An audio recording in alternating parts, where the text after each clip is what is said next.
This is one way of doing a speed talk. But as somebody said, you can also simply tell a story. You can recount an anecdote. You can talk about something that changed your life. The talk I was going to give you, I'll give you a shorter version, I won't give you the whole 3 minutes, was something somewhat simpler, so you might also spark up other thoughts. I worked for the UN High Commissioner for Refugees the first 11 years of my working life.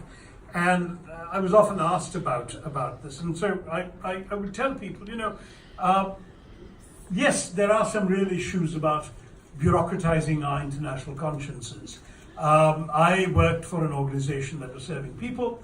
At the same time, the reason that I was able to make the difference I could make was because, unlike church groups, NGOs, or just ordinary human beings who can also provide charity to people in need, where the UN could make a difference was the clout we had in being able to work with governments and deliver solutions for people who'd lost their homes, lost their lives, and needed international protection.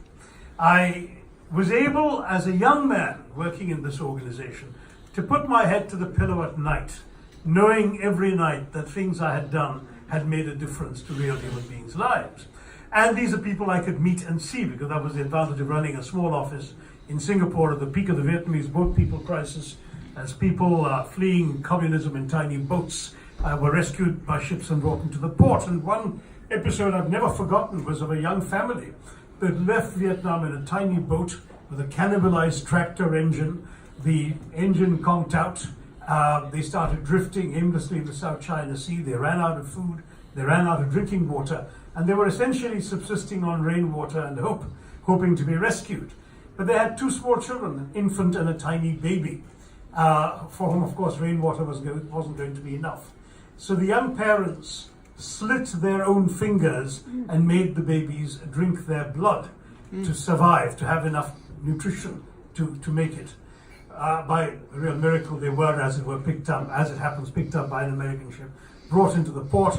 My staff and I used all our clout with the Singapore government, broke every rule in the book, got them off the ship, rushed them to intensive care, and then to see the same family a few months later, healthy, well-fed, well-dressed, and embarking on new lives in a new country, the US, offered the kind of satisfaction that few jobs in the world can possibly do.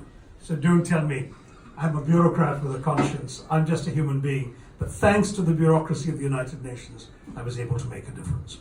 Great. So he's given you two variants of what I would have spoken about tomorrow. You can choose whichever one you like more and go with it. Michael, you have the final word. Yeah, President Karzai, I wanted to thank you very much for this talk. The Asian Forum on Global Governance, this is the 8th edition.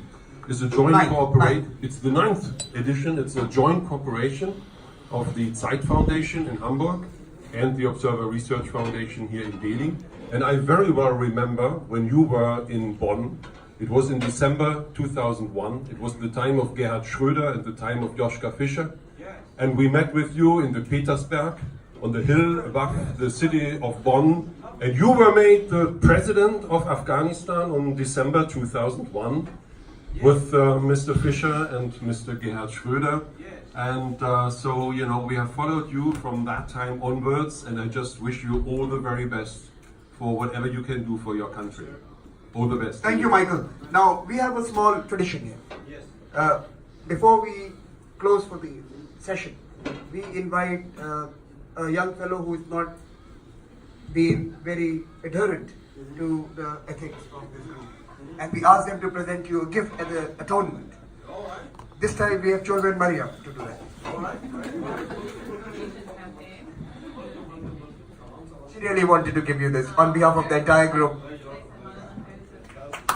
Please join me in applauding President Karzai for his